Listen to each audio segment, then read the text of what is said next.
Gracias, Carla, por el pase. Sin duda, un desafío del nuevo gobierno del país, y lo vivimos en una institución como la que ustedes observan en sus pantallas ahora mismo, es la interculturalidad.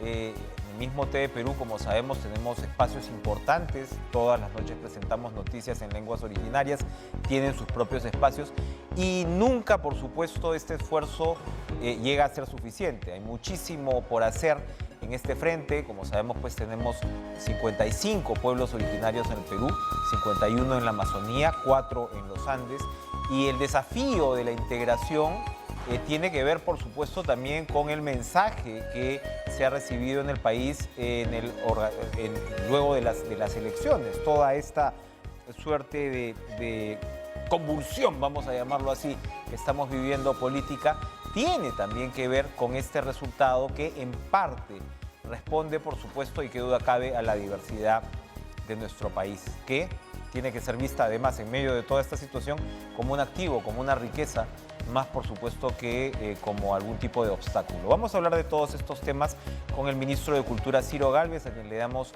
la bienvenida esta noche. Conversábamos fuera de cámaras, no nos veíamos desde la campaña ante la cual usted, ministro, gracias por estar con nosotros, un gusto reencontrarnos. Para empezar, cayó enfermo pues, por COVID y no nos habíamos visto desde entonces, ¿no? Bueno, casi he muerto, pero aquí estoy. Los últimos días de la campaña para la primera vuelta, lamentablemente, quedé totalmente inutilizado, sumando eso a la carencia de financiamiento, a la actuación dudosa de la OMPE y que no teníamos personeros en ningún lugar. Bueno, perdí en la primera vuelta y desde ese momento yo le he venido apoyando al presidente Castillo. ¿En qué momento se involucra efectivamente con Castillo? ¿Es ya cuando Castillo gana o es antes? No, yo fui uno de los primeros que lo saludó en la primera vuelta. Y él me designó como vocero suyo ante los pueblos originarios. Lo apoyé mucho, bastante, motivando a los pueblos originarios por el dominio del quechua que yo tengo. Y yo creo que dio resultado. En algo mi apoyo ha servido para que se logre votaciones tan altas, hasta del 90%, 95% Altísimas, en las poblaciones quechuas. Y eso creo porque los pueblos indígenas se sienten identificados en algún modo con Pedro Castillo, porque él también es de un origen campesino. Un paréntesis ahí, cuénteme, ministro, ¿por qué actuación dudosa de la OMPE en la primera vuelta? Ya no quiero entrar en la controversia, ¿no? Porque me duele en realidad el tema alrededor de los organismos electorales que deberían estar por encima de toda sospecha, pero en su caso, ¿cuál fue el punto? Antes de pasar a su agenda sectorial. El día 31 de marzo del debate presidencial para la primera vuelta, había una simpatía masiva hacia Aruna y mi partido, con más del 57% en encuestas directas a través de las redes, de los medios de comunicación. Era una algarabía y el pueblo peruano pues había encontrado a alguien que lo representara, especialmente los pueblos indígenas. Y al día siguiente me doy con la sorpresa de que sin ninguna explicación anulan esa encuesta en vivo, en directo, que nadie podía negarla, ¿no? A eso se suma, le repito, que nosotros no teníamos personeros en ninguna mesa. Somos un partido que no recibe financiamiento absolutamente de nadie y es obvio, y tú lo has dicho, Enrique, mejor no toquemos esas cosas porque en realidad el Estado ha perdido la credibilidad del pueblo, ¿no? Esperemos que no sea así, esperemos que no sea así. Ojalá. De hecho, su intervención en el debate fue pues muy comentada. Yo le iba a pedir a mis compañeros de lenguas originarias que se queden, por si acaso usted vaya, que seguramente se va a dirigir, por supuesto, a nuestros televidentes quechohablantes. Le voy a pedir que lo haga todavía en unos minutos. Claro. En caso hubiera que hacer una traducción. Pero a ver, ministro, hablando de pueblos originarios, hablando de la agenda intercultural, hablando de su propio origen, usted acaba de reiterarlo, quechohablante en este país tan diverso, tan rico y también con una carga conflictiva por ese lado. ¿Cuál va a ser la misión del Ministerio de Cultura en esa área? Ya hay un viceministerio de Interculturalidad, pero ¿cómo piensa potenciarlo? Bueno, fortalecer la vicepresidencia de Interculturalidad para lograr el sentimiento de pertenencia que debe haber en los pueblos originarios al Estado peruano, porque actualmente lo ven como una institución extraña y hasta antagónica o enemiga, podría decirse, y es por eso que el gran problema en el Perú no es el enfrentamiento entre derecha e izquierda, eso podría decirse, ese lío entre descendientes europeos. El gran problema es el enfrentamiento del Estado contra los pueblos originarios, y eso se puede notar en cosas prácticas, como el caso Conga, el Estado contra los pueblos indígenas de Conga, un poquito después el Baguazo, el Estado contra los pueblos indígenas de Bagua, y hoy fuera Bamba, las Bambas. Entonces, eso se tiene que superar estableciendo puentes convincentes en los pueblos originarios de que el Estado no es un enemigo de ellos, sino es una entidad que debe representarlos. Termina, por favor. Y eso se tiene que lograr haciendo que los pueblos originarios estén representados en los poderes del Estado. A mí me alegra que en el Poder Ejecutivo ya haya un ministro indígena quechohablante. En el Congreso de la República hay varios quechohablantes, ¿no? Comuneros calificados activos de su comunidad, como yo también lo soy en mi comunidad. Y esto es bien, bien importante porque, bueno, también en el Ejecutivo tenemos otro ministro indígena, el de Agricultura, ¿no? Somos quechohablantes. Y creo que todo esto obedece a ese resurgimiento de los pueblos indígenas al que siempre el Estado peruano lo ha subestimado. Hay quienes al mismo tiempo son críticos con el discurso, por ejemplo, de la plurinacionalidad, porque señalan que puede terminar en una suerte de división o de desorden. ¿Qué cree usted? No creo que haya eso. Si es que estas cosas no se afrontan con el profesionalismo y con el conocimiento apropiado, puede derivar en, ¿qué te digo?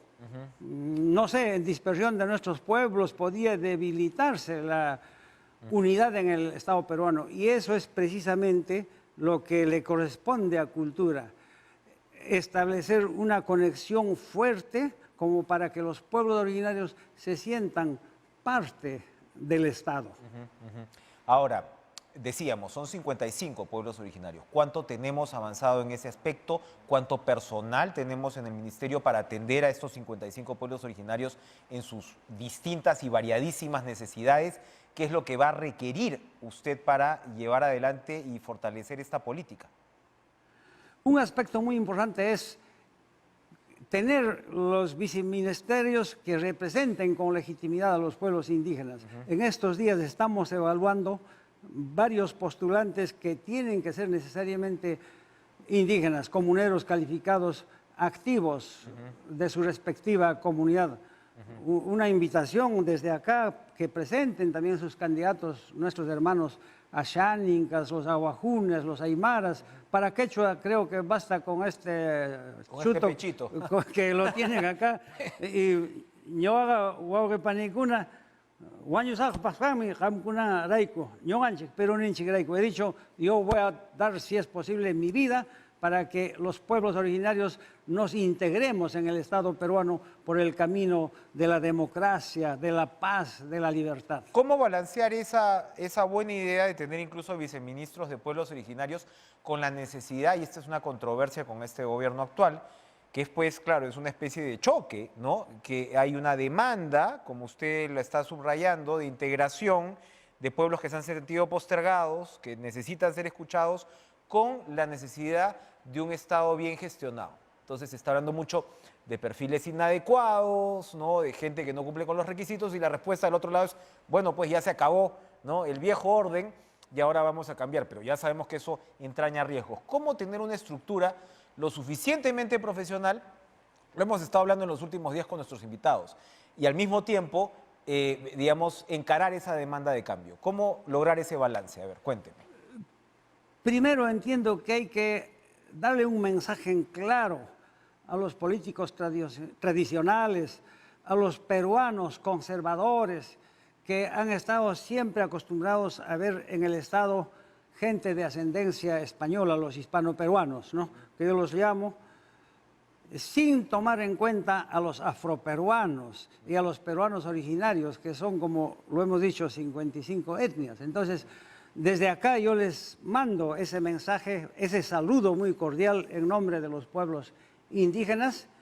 Y hermanos, tengan la plena seguridad de que nosotros vamos a abogar, yo particularmente, para que ese proceso cambie. Obviamente es algo que choca, que gente muy ilustrada desde la perspectiva occidental europea, antropólogos, sociólogos, abogados, historiadores, y de repente venga un indígena con su ropa típica, su guaraca y su chuco, juramentando como ministro. Obviamente es un choque, como tú dices, pero eso, hermanos, tenemos que facilitarlo, tenemos que hacer que entre peruanos reconozcamos que somos culturas diferentes, pero tenemos que respetarnos entre nosotros y apostar que el Perú sí puede lograr un Estado consolidado de todas las sangres, como habría dicho el maestro José María Arguedas. Qué duda cabe. Y la huaraca y el chuco está muy bien, pero usted es abogado, usted ha sido notario. Sí, soy abogado, así es. Sí, entonces, por eso yo le preguntaba, y usted cumple evidentemente con los perfiles para ser ministro. ¿Cómo hacemos para que el equipo tenga esa misma preparación? ¿Cómo llegar a esos profesionales? Cuando usted hace esa convocatoria que es importante, ¿cómo llegar a los perfiles adecuados? Hay criterios, por ejemplo, tiene que ser un indígena, y hay 4 criterios, ¿no? Uno, ser hijo de padres indígenas y estar empadronado en un grupo indígena como comunero calificado activo. Bueno, eso yo reúno esos requisitos. Su lengua materna tiene que ser originaria, ¿no? Y puede ser también jefe de un hogar indígena, o sea, un varón que se casa con una indígena de la comunidad o viceversa. En términos de preparación, porque hay líderes indígenas muy preparados también. O sea... Sí, y eso es bien importante porque a veces a mí me lo han dicho, pero doctor, usted ya no es indígena. No hay ningún principio jurídico ni legal que diga que cuando yo salgo de mi comunidad dejo de ser indígena. Eso sería más bien condenarnos a nosotros, que nos quedemos cada uno en una especie de gueto, ¿no? Así es, y que nunca lleguemos a ser profesionales. Entonces, en este caso, se está viendo, aunque la ley no exige un perfil para cargos de confianza, pero se ha establecido esos requisitos de ser indígena y además que tenga por lo menos un título profesional y tenga, ¿qué te digo?, la capacidad mínima como para comunicarse con los propios y extraños. Y en este caso yo quisiera agregar, Enrique, que no se puede hacer cambios bruscos. No es que el nuevo ministro indígena llega al ministerio y patea a todos, no. Yo respeto a los funcionarios que han cumplido ahí sus deberes, sus funciones. Hay gente que sabe mucho, gente que hay que reconocer. El sector cultura ya tiene un tiempito, así que debe tener una burocracia profesional también importante ahí. No debería salir. Así es, no debe salir. Yo soy muy respetuoso en ese aspecto y cualquier cargo de confianza que se llene va a ser previa evaluación por ternas y filtrando adecuadamente en la Dirección de Recursos Humanos. ¿Usted quiere absorber el sector turismo? ¿Cómo es eso? Cuéntenos. Ha movido el piso ahí. Dice usted que cultura, que la mayoría de todos los fondos de turismo provienen del patrimonio cultural, entonces que el ministerio debería asumir esa parte del despacho de Comercio Exterior y Turismo. ¿Cómo es esa idea? Bueno, es un pedido que yo hice en el penúltimo Consejo de Ministros, ¿ya?, en el cual yo solicito que se inicie los estudios para ver la posibilidad de que turismo pase al sector cultura. Ajá. Por una razón concreta. Casi el 100% de los ingresos por turismo proviene del patrimonio cultural peruano. No tenemos otro, pero en patrimonio cultural sí tenemos toda la fuerza y todavía hay mucho por descubrir. Yo imagino que hay varios Machu Picchu. ¿Qué le dijeron en el Consejo de Ministros, perdón, a esa propuesta? ¿La van a evaluar?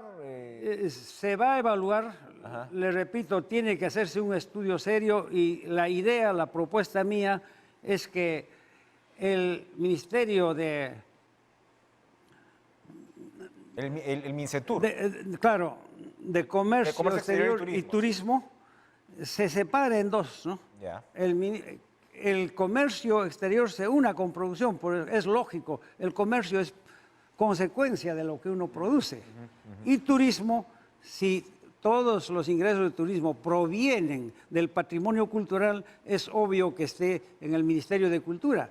Ahora, como ese ministerio se parte en dos, entonces ahí nomás habría espacio para crear el Ministerio de Ciencia y Tecnología que tanto se reclama, sin crear un ministerio más, a buena cuenta, porque van a seguir siendo los mismos ministerios. Perfecto. Vamos a ir a una pausa, pero vamos a regresar, entre otras, para que nos cuente cómo ve el tema del Congreso la próxima semana, que por supuesto hay mucha expectativa por el tema del voto de investidura.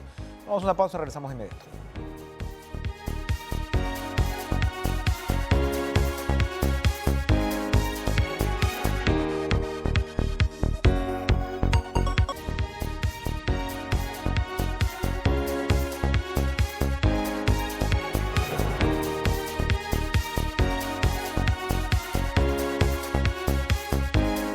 Como comentario al pie de página tenemos un libro que habíamos comentado, ministro, durante la campaña Teoría del Renacimiento Andino, que es su tesis cultural, ¿no? Y resúmanos, por favor, cuál es el mensaje del libro, que lo vamos a leer sin duda, pero ¿cuál es el mensaje? Bueno, todas las culturas pasan por épocas de evolución, involución, apogeo y decadencia, ¿no? Así como en Europa, después de 1000 años de decadencia medieval, surge una época de renacimiento, igual en esta civilización andina, después de 500 años de decadencia, ya tocó piso y hoy está en un proceso de resurgimiento de estos pueblos originarios. Entonces, es mucho más fuerte este proceso en Ecuador, Perú y Bolivia, porque son la cuna de la civilización andina. Entonces, el error de hoy día es precisamente que en ese marasmo, en ese proceso de renacimiento, la República Peruana actual fue fundada solamente por los descendientes españoles, sin la participación de los pueblos originarios. Y a eso se debe que en estos hay desconfianza frente a ese Estado, al que lo ven como extraño, antagónico y en momentos hasta como si fuera su enemigo. Oiga, yo le preguntaba anoche a Béjar si él había hecho la primera parte del discurso del presidente Castillo, pero de repente le hizo usted, por lo que me está diciendo, o esos insumos se los alcanzó a Castillo, porque la parte conceptual del mensaje a la nación coincide mucho con lo que usted está diciendo. La visión mía es indígena, sí, del buen vivir, del Allín Causay, que se basa en el pensamiento de la armonía, de la reciprocidad, la complementariedad que practicaban los incas. El pensamiento del señor Béjar viene de Europa, del marxismo europeo. Somos cosas totalmente diferentes. ¿Pero usted le pasó un insumo al presidente Castillo también o no? ¿Como todos los ministros? No, me han escuchado hablar bastantes veces, le repito. Estoy detrás a ver cómo el presidente Castillo pergueñó esa parte conceptual.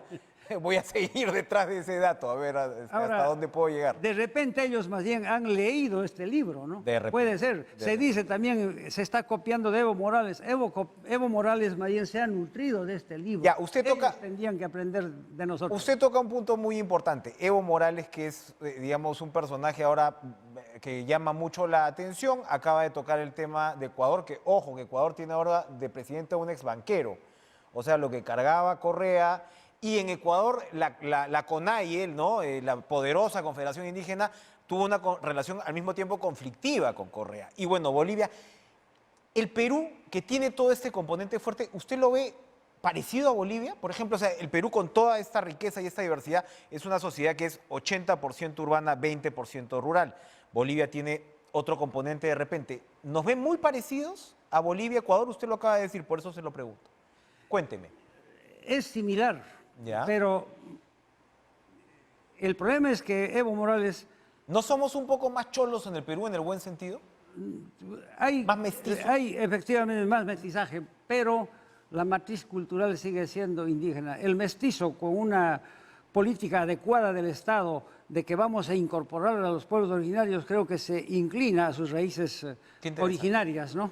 Yo, por ejemplo, soy mestizo, pero racialmente, ¿no? Pero culturalmente soy indígena. Entonces, a pesar de mi apellido español y Por mi eso, tez claro. blanca, yo he nacido en el Perú y tengo que identificarme con el esa, Perú, con no, esta matriz que no con usted- España. Ahora, hablando de Evo Morales, racialmente es indígena, es aymara, Es aymara, claro. pero su formación ideológica es marxista, ¿no? Su primer viceministro, ojo, ha sido García Linera, un izquierdista ortodoxo. Entonces Recontra parece marxista, que eso ha traído desajustes en Bolivia que me parece hoy lo están enmendando, ¿no? Bien interesante la diferencia que usted plantea. Voy a terminar con una pregunta fastidiosa. Con todo gusto. Por favor, siempre hago esta pregunta fastidiosa porque yo trabajo en el IRTP hace muchos años y he sido testigo privilegiado, en realidad, de la evolución del IRTP desde una señal que antes se consideraba de Estado, ¿no? Muchos lo decían hasta peyorativamente, a lo que tratamos de construir una comunicación pública, donde tienes de un lado pluralidad y de otro lado, claro, se impulsan fuertemente ahora mismo los temas de interculturalidad, toda esta agenda que estamos describiendo. Depende administrativamente del Ministerio de Cultura, le soy franco. Claro. Yo pienso que debería ser más autónomo, pero el hecho es que depende administrativamente del Ministerio de Cultura. ¿Cuál va a ser la línea con el IRTP?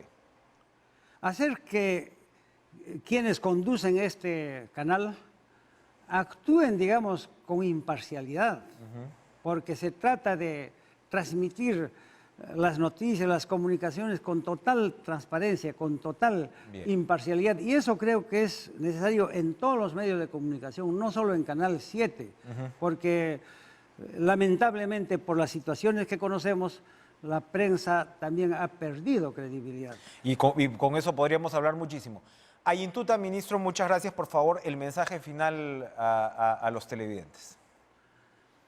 Llaqtamasikuna, wawqipanikuna, kusirikusun, kunan manta ñawpaqmanqa, ñuqanchikpas kasunmi gobiernupi, qhawawachkankichik, indígena masikichik, runasimi rimaq masikichik, kaypi kachkani, y manam imaypas chayrayku wasanchasqaykichikchu. Estoy diciendo, hermanos, alegrémonos porque estamos representados en el Poder Ejecutivo y también en el Poder Legislativo porque hay varios congresistas de origen indígena.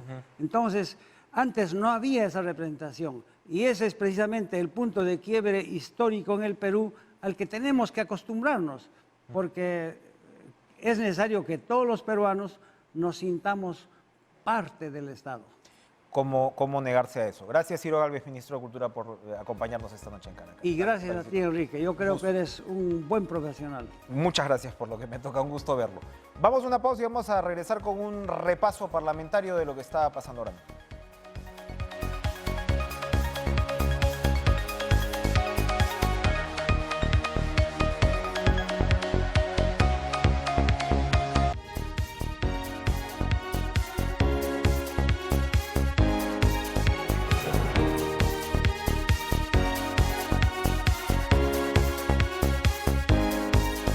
Estamos a una sesión de la fecha del voto de investidura y hoy, como sabemos, del pleno, ¿no? En el voto de investidura, y como sabemos, habían dos mociones de la congresista Muruz, que una de ellas pues pedía establecer como acto inmoral el nombramiento del primer ministro y en este caso también del canciller, ahora ya ex canciller Béjar.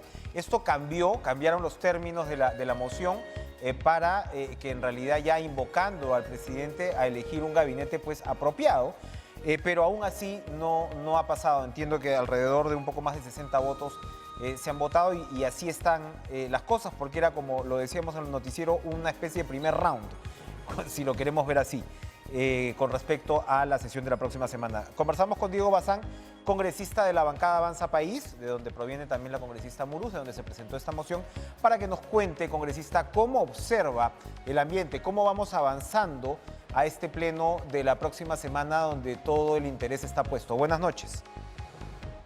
Buenas noches, Enrique. Es un honor estar en tu programa. Bueno, como lo has mencionado, hoy ha sido una sesión bastante importante donde nuestra colega de bancada, Rosely Muruz, ha presentado dos mociones muy importantes en las que ha solicitado, bueno, de manera inicial, esta moción, pero finalmente fue cambiada exhortando al presidente a que tome en cuenta que los ministros de Estado que están lamentablemente investigados con procesos y sentencias por temas vinculados a terrorismo, narcotráfico, lavado de activos.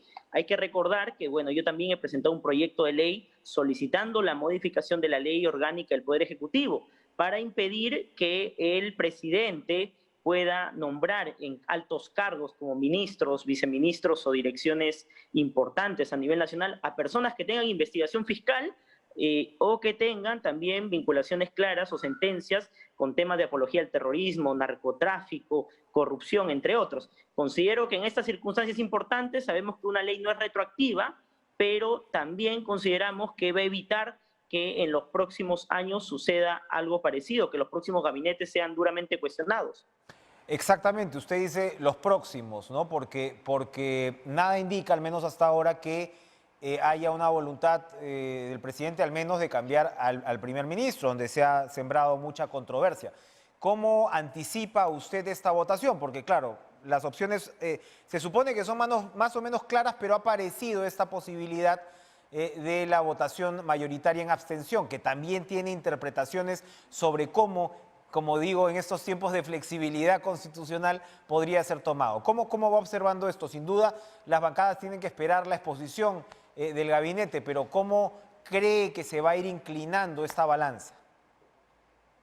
Coincido contigo que vamos a tener que esperar hasta el día 26, escuchar al gabinete en su totalidad, pero considero un gesto importante la salida del señor Béjar del gabinete, es un gesto importante. Este gesto se tendría que consolidar con el nombramiento del nuevo canciller, que tiene obviamente que ser una persona diplomático de carrera, que tenga la capacidad para llegar también o hermanarnos con los demás países. Y en esta circunstancia también conseguir de manera inmediata la relación para la compra de vacunas. Pero el gesto completo es la remoción de los otros 4 ministros que están siendo duramente cuestionados. No vamos a esperar el voto de confianza el día 26 para remover a estos ministros. Creo que si hay voluntad por parte del Ejecutivo, también va a encontrar voluntad por parte del Legislativo para dar la confianza, pero él tiene que generarnos la confianza, el señor presidente de la República. En este sentido, la población también exige que se entregue la confianza porque necesitamos estabilidad jurídica,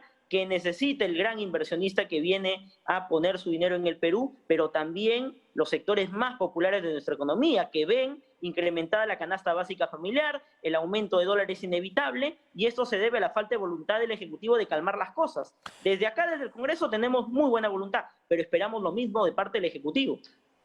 Para terminar, cuénteme, ¿se van a reunir mañana con el primer ministro Bellido, como se ha anunciado, su bancada? Mañana nos vamos a reunir con el ministro de Economía y Finanzas. Ajá. Tenemos previamente una reunión de bancada para definir algunos temas, pero considero que es importante escuchar sobre todo al ministro de Economía, porque vamos a tener que trabajar en el futuro, si se da o no se da el voto de confianza, vamos a tener herramientas constitucionales como la interpelación que se planteaba en un inicio al señor Béjar y finalmente la censura, pero no lo vamos a hacer sin motivación alguna. Tenemos que tener sustento claro de por qué interpelamos o censuramos a un ministro. No queremos ser un Congreso obstruccionista, estamos demostrando lo contrario. Lamentablemente la bancada oficialista está victimizándose a cada momento. Hoy hemos tenido prácticamente al unísono una serie de declaraciones en el Pleno de parte de la bancada oficialista que la verdad parecen lamentables. La victimización, dice, por esta repetición con respecto al tema de discriminación que señalan ellos.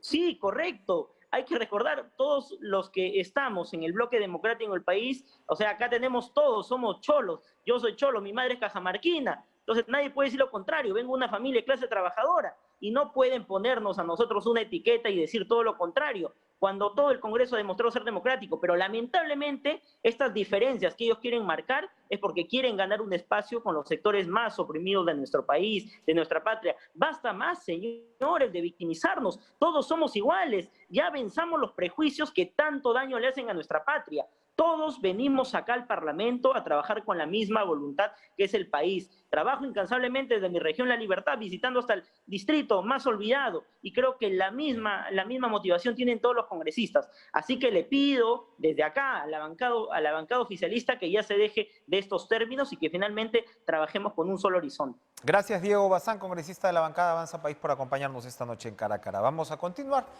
Entonces, dándole la bienvenida al congresista, su colega Edgar Tello, congresista, por cierto, de la bancada de Perú Libre. Congresista Tello, buenas noches. Buenas noches, un gusto estar en el programa y un saludo a todos los televidentes de este importante programa. Para empezar, quiero hacer una hilación con lo que acabamos de escuchar al congresista Diego Bazán. Señala que en Perú Libre se están victimizando, que basta de victimizarse. ¿Qué responde a ello?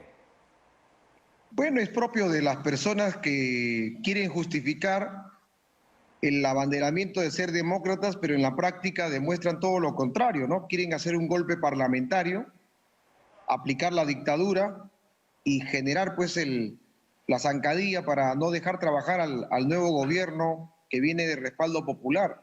Quieren comparar cerca de 200 años de capitalismo neoliberal con un gobierno que recién empieza, que no tiene ni siquiera ni 20 días, y quieren exigirle todo lo que en cerca de los 200 años han abandonado a la población.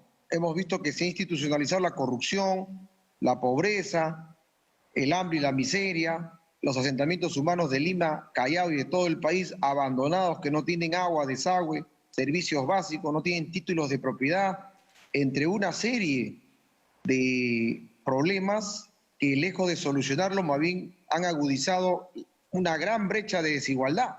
Pero y eso sí, no es responsabilidad del nuevo gobierno. Sin duda, pero dice Bazán, lo cito textualmente, que todos somos cholos y que lo que quiere hacer Perú Libre es de alguna manera sacar réditos políticos entre precisamente los más postergados, los más necesitados, a partir de este elemento confrontacional. ¿Qué responde a ello para poder entender bien el punto?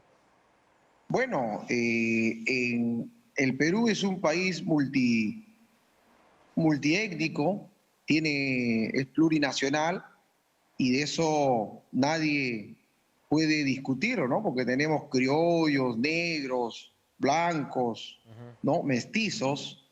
Creo que por ahí no va el tema, ¿no? Sino que algunos quieren justificar el problema racial con el problema de generar una obstrucción al nuevo gobierno del profesor Pedro Castillo. Hablan de la democracia y en los hechos no estamos garantizando la gobernabilidad, sino pretendemos boicotear, y eso no puede ser posible. Yo saludo a la población que viene observando y dándose cuenta quiénes realmente están queriendo desestabilizar la democracia. Y eso no puede ser posible, que exijamos meritocracia para la designación de funcionarios, de ministros, pero no apliquemos la misma lógica cuando vamos a presidir las comisiones, donde, de acuerdo al diario La República, El Comercio, hay investigados y sancionados y sentenciados, ¿no? Entonces, y hablan de moral. ¿De qué moral estamos hablando en todo caso si no estamos respetando las reglas democráticas y ver pues todo una situación en la cual hay, o mejor dicho, ¿no? Pretenden ver la paja en ojo ajeno y no ven la paja en el ojo propio, ¿no? Congresista, si escucho a su colega Bazán y lo escucho a usted, yo diría, estamos yendo hacia un choque de trenes. ¿Me equivoco? Los que no respetan la praxis parlamentaria lo han demostrado al distribuirse las comisiones. El artículo 34 del reglamento del Congreso de la República dice que la praxis parlamentaria debe procurar respetar los principios de pluralidad, proporcionalidad y de especialidad en la materia.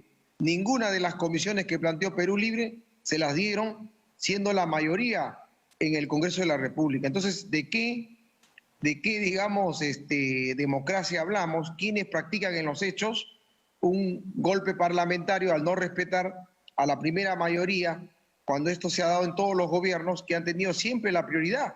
Y la democracia significa diálogo y consensos. Y aquí no han hecho absolutamente nada porque Perú Libre ha propuesto 7 comisiones y es la bancada que tiene mayor número de maestros, pero sin embargo ni la Comisión de Educación se nos ha entregado para presidirla teniendo el mayor número de maestros.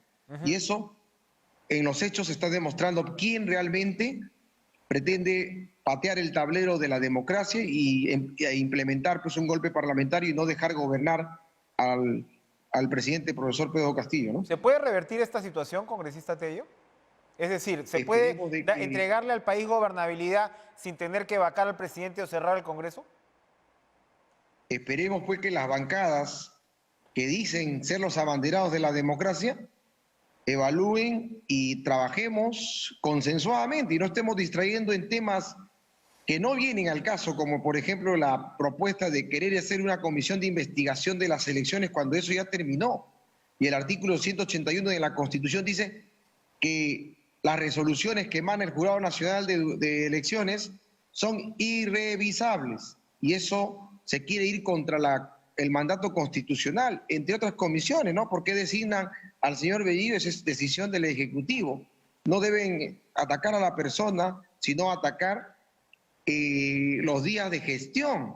Esperemos que apliquen los 100 primeros días de gestión para recién tener en cuenta la evaluación que pretenden hacer en el voto de confianza que ya está próximo en estos días, ¿no? Así es.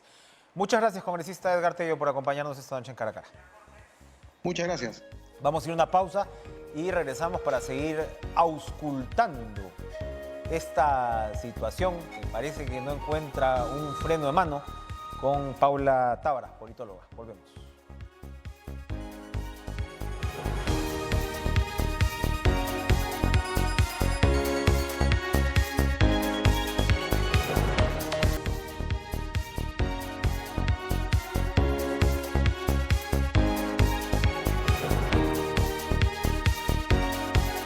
¿Qué tal? Le damos la bienvenida a Paula Tábara, politóloga. Buenas noches, porque para empezar, Paula, ¿cómo está usted? Se va, de alguna manera, en medio de todo este ruido, ¿no? Se va definiendo, de alguna manera, cierto panorama parlamentario. Es decir, no ha prosperado la moción para invitar al ministro de Salud. Estas mociones presentadas por la congresista Muruz, que comenzaban definiendo el tema de un acto inmoral, ¿no? Ciertos nombramientos del gabinete tampoco han pasado. Se ha rechazado una moción para declarar persona no grata a Evo Morales y una bancada como APP, por ejemplo, ha dicho que no va a respaldar mociones de censura contra ministros. Entonces, en medio de este ambiente sumamente cargado que acabamos de ver reflejado en las dos últimas breves entrevistas con los congresistas, pareciera, no sé si soy muy optimista, pero pareciera que por el momento al menos se va mostrando otra lógica en el Parlamento. ¿Qué opina usted al respecto? Buenas noches, Enrique. Mira, yo lo que veo es un Parlamento que está muy centrado quizás en su, al menos una oposición dentro del Parlamento, muy centrada en su tarea de fiscalización, de contrapeso político, de control, y pareciese que poco centrada en la tarea de precisamente legislar, que es la que le da el nombre al poder, ¿no? Creo que por ahora todavía estamos en un contexto muy de medición de fuerzas, de actos más políticos que de política pública, que dejan a la ciudadanía con la sensación de que estamos en este fuego cruzado de fuerzas políticas, que no parece que en el inmediato vayan a ir a la confrontación final, por decirlo así, pero en un fuego permanente de fuerzas políticas chocando cuando la ciudadanía está más bien preocupada porque podamos empezar a avanzar en determinados temas, máxime si tenemos en cuenta que se nos sigue recordando que la tercera ola de la pandemia está a la vuelta de la esquina. Y perdón, ahí además hay un tema fundamental que es la gestión de vacunación, que realmente podría complicarle de verdad, eso sí, la vida al gobierno, ¿no? Porque claro, ahora lo que estamos viendo es que responden que las direzas no están haciendo sus gestiones con el tiempo, ¿no? Del caso, en fin, ciertas complicaciones que no habíamos visto en los procesos de vacunación las últimas semanas. Ahí tiene que haber digamos, un contragolpe de gestión rapidito, ¿no? Totalmente, lo hemos dicho en múltiples ocasiones, si el presidente Castillo quiere pasar, digamos, de la elección desde la legalidad a la legitimidad, su mayor herramienta en un contexto de polarización, en un contexto en el que ha tomado quizás decisiones arriesgadas políticamente, es precisamente gestionar bien el Estado.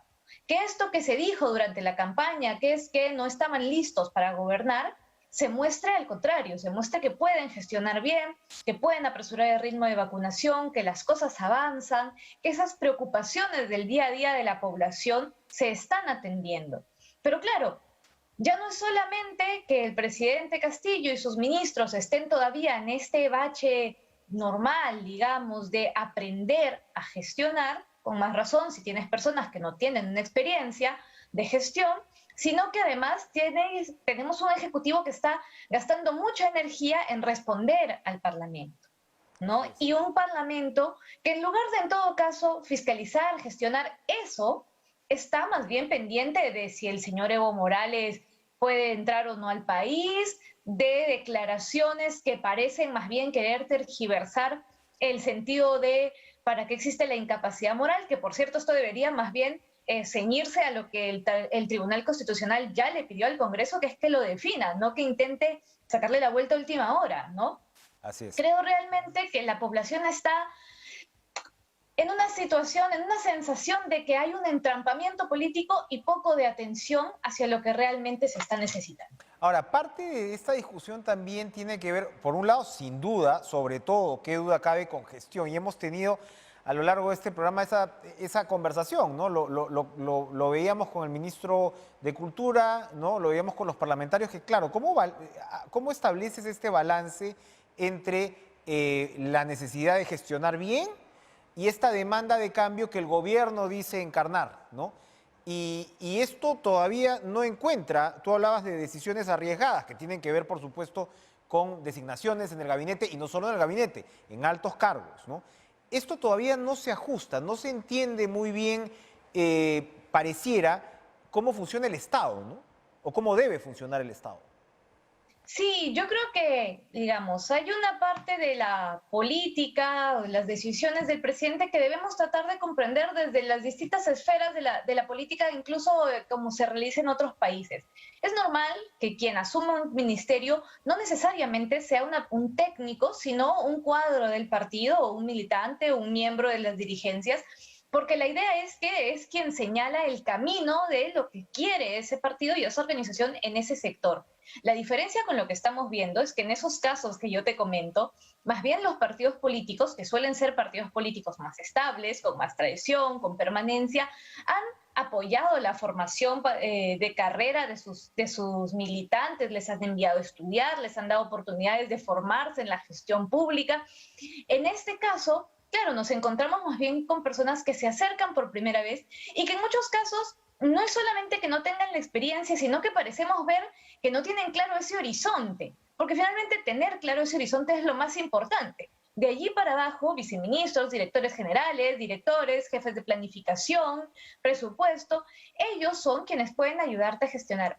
Pero si no hay clara una orientación, si un día sale un ministro a decir que quiere un proyecto para fusionar su ministerio con otro y al día siguiente sale el jefe de esa cartera a decir que eso no está en discusión ni es prioridad, entonces queda claro que no estamos teniendo una política de gobierno. Y eso es preocupante porque es lo que el 26 de agosto, el premier Bellido tiene que presentarle al Congreso.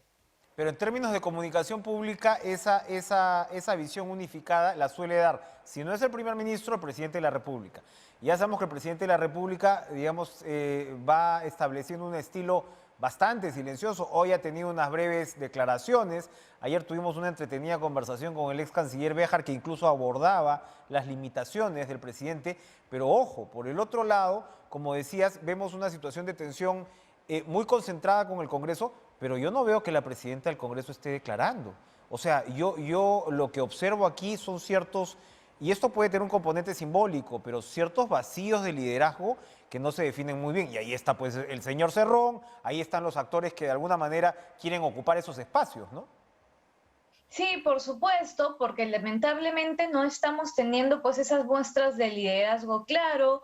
Estamos también así como reclamamos o como hablamos de la poca experiencia, expertise del Ejecutivo, hay que recordar que este Parlamento es el primero que no puede tener ninguna reelección, con lo cual no llegan al 20% las personas que tienen alguna experiencia, ya no solo de congresista, sino de asesor en el legislativo. Se está aprendiendo y también se aprende a generar liderazgos. La presidenta del Congreso todavía no parece estarlos logrando. Ha tenido momentos además en los que sus intervenciones más bien pues han generado cuestionamientos, ¿no? Como la presencia del señor Sagasti, como algunos gestos que ha tenido hacia el presidente. No tenemos claridad de actores políticos ahora mismo institucionales que estén manifestando un liderazgo y una orientación clara de hacia dónde quieren ir, ni de que quieran dialogar. Y entonces, como bien dices, en esos silencios, más bien quienes quieren primar, que serán siempre los actores de los extremos, logran posicionar sus discursos, con lo cual parece a veces que la situación pudiese ser más álgida de lo que quizás es, ¿no? Pero quienes gritan más alto copan los espacios de quienes están manteniendo silencio. Una última pregunta que es una reflexión que, en fin, se suscita todos los días, pero se me ha subrayado a lo largo de este programa. Hay este componente social, reivindicatorio que este gobierno pretende enarbolar y desde la oposición les están diciendo, oye, tú estás manipulando esto. Lo hemos hablado con el ministro de Cultura, lo hemos hablado con los congresistas después. ¿Qué tanto pesa ahora mismo en el Perú, ¿no? Esta demanda de cambio, pero esta demanda de reivindicación que tiene que ver con muchos factores, que tiene que ver, por supuesto, con los pueblos originarios, con los más postergados, que otros interpretan desde un lado racista, de una nación, un Estado, una nación en realidad, de un Estado que no ha logrado, una sociedad que no ha logrado consolidarse? ¿Qué tanto peso verdadero va a tener esa discusión en el Perú en los próximos meses y los próximos años? Esa discusión ha sido importante desde que pasamos a la segunda vuelta y quedaba claro de alguna forma los modelos y los privilegios o carencias que representaban ambas candidaturas. Y esa discusión y ese tema va a seguir estando presente, porque además nuestros políticos nos dejan gestos y señas que muestran que ese tipo de fracturas sociales están presentes y siguen existiendo. El asunto es que si esto bien existe y hay que abordarlo y hay que reconocerlo, no pretender justificarlo, también es cierto que no puede ser ello la excusa para justificar más bien errores que también se cometen, ¿no? No se puede pretender tapar con problemas reales de nuestro país situaciones que se están dando en ese gobierno y que también son problemas reales de nuestro país, que estamos afrontando ahora mismo. Entonces, hay que poder afrontar el problema del racismo, del clasismo, de la discriminación, de cómo ello es parte de la vida política. Y es cierto que hay que reconocer que por primera vez tenemos, por ejemplo, un gabinete de mayoría de conformación de las regiones del país que han estado muy invisibilizadas y muy maltratadas por el Ejecutivo en muchas ocasiones. Pero también es cierto que las personas que han sido elegidas, lamentablemente, no parecen ser muchas de ellas las más idóneas. Y estoy segura que en las regiones del país existen profesionales de altísima calidad que podrían haber cumplido con el rol reivindicativo y con el rol de la capacidad también. Y digo personas porque otra carencia que tenemos y de la que no nos cansaremos de hablar seguramente muchos de nosotros es la ausencia de mujeres. Y las mujeres en las regiones también las hay muy capacitadas. Esa complejidad precisamente se ha reflejado incluso en esa reivindicación política, ¿no? Que no parece contener la paridad, ¿no? que es realmente un mensaje muy, muy negativo por ese lado. Complejidades, brechas, vacíos, postergaciones, sin duda, en el Perú que deben cerrarse. Gracias, Paula Tábara, por acompañarnos esta noche en Cara a Cara. Y vamos a ir nosotros a despedir este programa con cifras de la sala situacional del COVID. A ver si las tenemos ya listas. 698 casos confirmados en las últimas horas. Ojo, ojo, porque ya el ministro de Salud ha alertado que podríamos estar a puertas de una tercera ola. Los datos que iban bajando permanentemente se han estancado y han comenzado a subir ligeramente, 40 fallecidos lamentablemente. Estamos hablando de números que si bien todavía están en el rango de lo que se puede controlar, podrían incrementarse de manera importante en los próximos días. Ojalá esto no sea así y, por supuesto, para empezar, no solamente no hay que dejar de cuidarse, sino que el proceso de vacunación agarre o retome una necesaria viada. Ahí está el centro, en realidad, de este problema. Gracias por acompañarnos esta noche en Cara a Cara. Nos vemos mañana. Sigan con En Pared y duerman bien. Adiós.